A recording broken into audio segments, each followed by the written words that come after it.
नमस्कार, राष्ट्रपोत से मैं पवन केसवानी।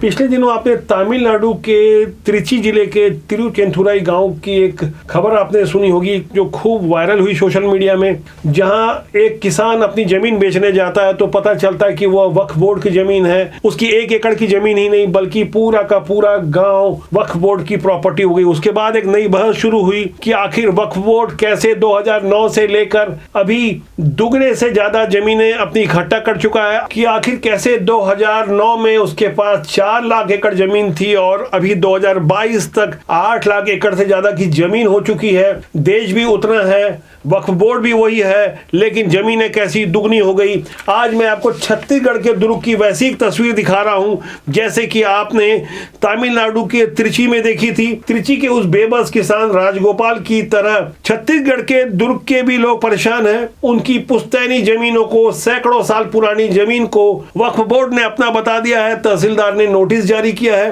ये नोटिस की कॉपी मैं आपको दिखा रहा हूं जो मेरे हाथ में है। ये नोटिस जारी किया गया है 21 अक्टूबर 2022 को, जिसमें साफ तौर पर तहसीलदार दुर्ग ने एक उद्घोषणा जारी की है जिसमें उसने बताया है कि अनूप कुमार पिता व्यास नारायण और गणेशु राम पिता भूखऊ राम साहू, इसके अलावा गोविंद लाल और हर्षवर्धन और जितेंद्र सिंह गुप्ता पिता धर्मपाल गुप्ता के नाम जो दर्ज जमीन है वह वक्फ बोर्ड की है। वक्फ बोर्ड ऐसा दावा कर रहा है। और आपको सबसे हैरान करने की बात लगेगी कि वक्फ बोर्ड जिस जमीन का दावा कर रहा है उसके हवाले से तहसीलदार दुर्ग ने लिखा है कि छत्तीसगढ़ राज्य वक्फ बोर्ड की ओर से दावा किया गया है कि वक्फ संपत्ति का कोई विक्रय, दान, विनिमय, बंधक या अंतरण प्रारंभ से ही शून्य होगा और आवेदित भूमि संपत्ति का वैधानिक स्वामित्व वक्फ बोर्ड का ही होगा तथा पूर्वोत्तर संबंधित कार्रवाई प्रारंभ से ही शून्य होने से राजस्व अभिलेख में आवेदित भूमि संपत्ति पर छत्तीसगढ़ राज्य वक्फ बोर्ड हस्तांतरण दर्ज किया जाने हेतु आवेदन पत्र धारा 109-110 के तहत उनके नाम दर्ज की जाए। यानी वक्फ बोर्ड जिस जमीन पे दावा कर रहा है,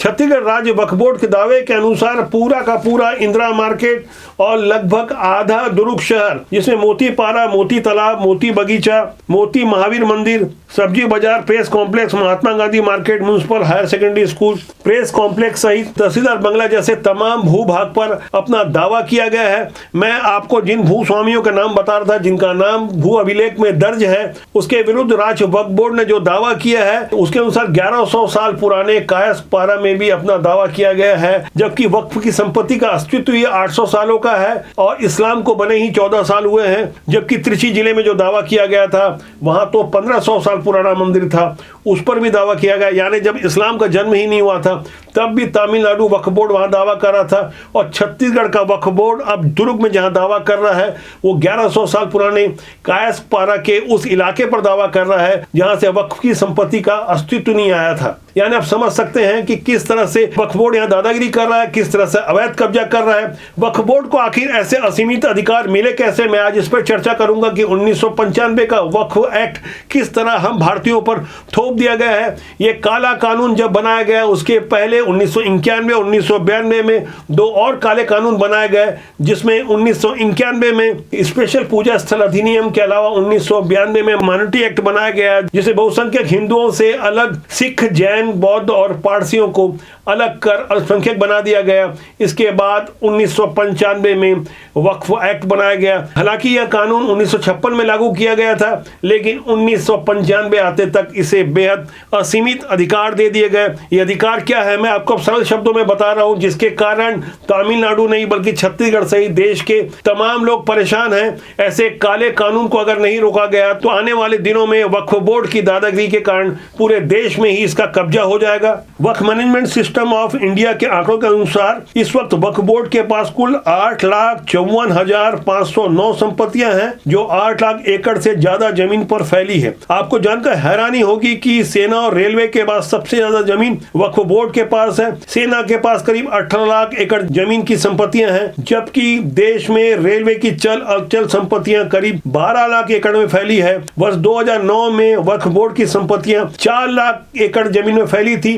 जो अब बढ़कर दोगुनी से ज्यादा हो चुकी है, जबकि देश में जमीन उतनी है जितनी पहले थी। फिर वक्फ बोर्ड की जमीन कैसे बढ़ गई? आरोप ये लगते हैं कि वक्फ बोर्ड देश में जहां भी कब्रिस्तान की चार दीवारी करवाता है, उसके आसपास की जमीन को भी वक्फ अपनी संपत्ति मान लेता है। इस तरह अवैध मजारों और मस्जिदों को धीरे धीरे वक्फ बोर्ड अपनी संपत्ति घोषित कर देता है। आसान भाषा में इसे लोग अतिक्रमण कहते हैं। वक्फ बोर्ड के इस अतिक्रमण का अधिकार 1995 के वक्फ बोर्ड कानून से आया है। अभी मैं आपको काले कानून वक्फ बोर्ड के बारे में बता रहा था। अब आपको जानकर और ज्यादा हैरानी होगी कि यदि आप वक्फ बोर्ड के विरुद्ध कुछ करना चाहें तो आपको फरियाद करने के लिए वक्फ बोर्ड के पास ही जाना होगा। इसके लिए अलग से अदालतें आपकी फरियाद नहीं सुनेगी, आपको याचना भी उन्हीं से करनी होगी जिन्होंने आप पर जुल्म ढाया है। ये कानून ऐसा है कि जहां वक्फ बोर्ड में सारे के सारे मेंबर मुसलमान ही होंगे और वही लोग होंगे जिन्होंने गलत तरीके से आपकी जमीन हथियाई है। अब मैं आपको और आसान शब्दों बता रहा हूं कि आखिर वक्फ बोर्ड कैसे आपकी संपत्ति को हथियाता है। वक्फ एक्ट के सेक्शन 3 के अनुसार वक्फ यह सोचता है कि जमीन किसी मुस्लिम से संबंधित है तो वक्फी संपत्ति है। यानी सोचने मात्र से, यहां ध्यान दीजिएगा, वक्फ का सिर्फ सोचना ही काफी है, इसके लिए किसी सबूत की जरूरत नहीं है। अगर वक्फ ने मान लिया कि आपकी संपत्ति आपकी नहीं है बल्कि वक्फ बोर्ड की है, तो फिर आप अदालत भी नहीं जा सकते। कहीं जा सकते हैं तो वक्फ के ट्रिब्यूनल में जा सकते हैं। ये आजाद देश में हो रहा है जहां खुद को धर्मनिरपेक्ष बोलते हैं।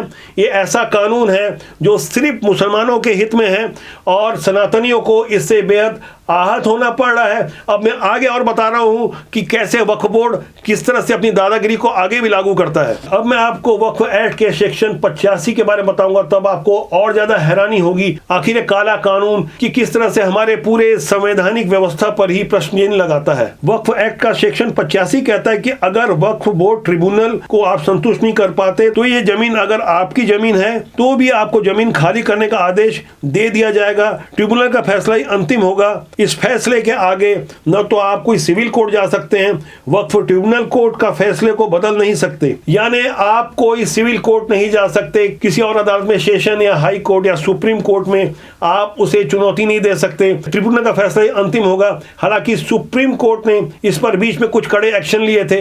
अब मैं आपको वक्फ एक्ट के सेक्शन 40 की तरफ ले चलूंगा, जिसे जानकर आप और ज्यादा परेशान हो जाएंगे। तो वक्फ एक्ट का सेक्शन 40 कहता है कि जब वक्फ बोर्ड किसी शख्स की जमीन पर दावा करता है तब जमीन का दावा सिद्ध करने की जिम्मेदारी वक्फ बोर्ड की नहीं होगी, बल्कि जमीन के असली मालिक को ही अपनी जमीन पर मालिकाना हक साबित करना होगा। यानी शहर का कोई गुंडा यदि किसी जमीन पर दावा करे तब उसका बेबस मालिक गिड़गिड़ाता रह जाएगा और उसे ही साबित करना होगा कि वह मालिक है। लेकिन वक्फ बोर्ड यदि चाह ले कि वो जमीन उसी की है तो उसी की मानी जाएगी। इस तरह का कानून हमारे भारत देश में है। जैसा कि दुर्ग की जनता अब परेशान हो रही है, इस नोटिस को लेकर तमाम बैठकें हो रही है, लोगों का तनाव बढ़ गया है। तहसीलदार दुर्ग की ओर से 15 नवंबर को सुनवाई की तारीख मुकर्रर की गई है। यानी उस आवेदन पर सुनवाई होगी जिससे वक्फ बोर्ड ने अपनी जमीन बता दिया है। सैकड़ों साल पुरानी जमीन, वो ऐतिहासिक जमीन जिसे छत्तीसगढ़ वक्फ बोर्ड अपना बता रहा है। दुर्ग की उस ऐतिहासिक धरोहर को जो पीढ़ियों से, पुश्तों से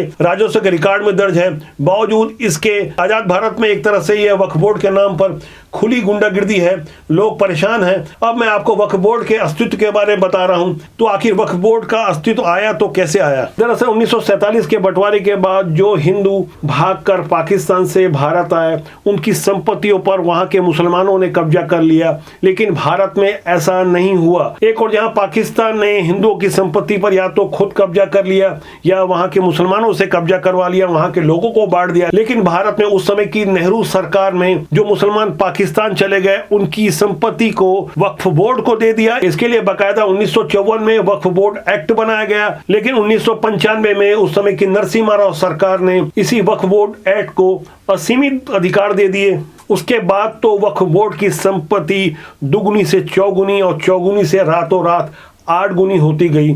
यही सच्चाई है जिस पर शायद आपको यकीन नहीं हो रहा होगा। वक्फ में मिली हुई संपत्तियों और पैसे का हिसाब किताब वक्फ बोर्ड रखता है। एक तरह से इससे अल्लाह का खजांची या अकाउंटेंट कह सकते हैं, जो चैरिटी या दान में मिली हुई जमीन का हिसाब किताब करता है। दरअसल भारत में वक्फ संस्थाओं का वजूद 800 साल पुराना है, जब मुस्लिम आक्रांताओं ने देश की छीनी हुई संपत्ति के देखरेख का अधिकार वक्फ को दिया था। इस समय भारत में एक केंद्रीय वक्फ बोर्ड है, जबकि राज्यों में 32 प्रादेशिक वक्फ बोर्ड है। तमिलनाडु के त्रिची जिले के तिरुचेंतुराई गांव के बाद छत्तीसगढ़ के दुर्ग शहर में जो वक्फ बोर्ड का कहर टूटा है उसे लोग अब अच्छी तरह समझ रहे हैं। सोशल मीडिया के माध्यम से सही लोगों की आवाज उठ रही है। आप अपने स्क्रीन पे देख सकते हैं कि किस तरह से दुर्ग के लोग, स्थानीय जनता आहत है, लोग भयभीत हैं। वक्फ बोर्ड की इस दादागिरी को खत्म करने के लिए हमें पुरजोर आवाज उठानी होगी। सोशल मीडिया का दौर है, हम इसके लिए आवाज उठा सकते हैं। राष्ट्रबोध आपका अपना जनमंच है। हम चाहेंगे कि आजाद भारत में धर्मनिरपेक्षता के नाम पर वक्फ बोर्ड के माध्यम से जिस तरह से धार्मिक भेदभाव हो रहा है उस काले कानून को मुंह तोड़ जवाब देने का वक्त आ चुका है। वैसे भारत कभी भी धर्मनिरपेक्ष राष्ट्र शुरू से नहीं रहा। 1976 में तत्कालीन आपातकाल वाली प्रधानमंत्री इंदिरा गांधी ने धर्मनिरपेक्ष शब्द को भारत के संविधान की मूल भावना के विपरीत जाकर इसमें जबरदस्ती ठूस दिया। लेकिन अगर भारत धर्मनिरपेक्ष राष्ट्र है तो कैसे आजाद भारत में इस तरह का धार्मिक भेदभाव हो सकता है। हम चाहेंगे कि आप अपनी आवाज को बुलंदी दें। राष्ट्रबोध आपका अपना जनमंच है, इसे सब्सक्राइब करना ना भूलें। कमेंट बॉक्स में जाकर अपनी राय दें, लाइक और शेयर करना ना भूलें। नमस्कार।